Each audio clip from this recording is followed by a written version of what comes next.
This is James once again from the Wall Street Minute, and while concerns continue to grow about an unsettled election, let's just take a step back and see what a Biden administration might bring.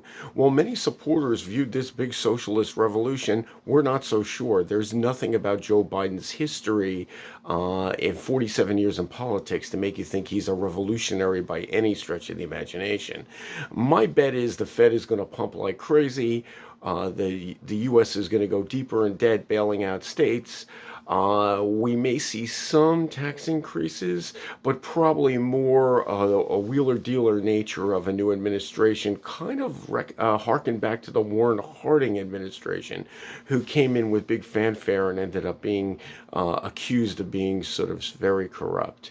Anyway, I'm not so sure where we stand. This is James from the Wall Street Minute. Say hello, leave comments, subscribe to these videos, and of course, give us a big thumbs up if you like what you heard.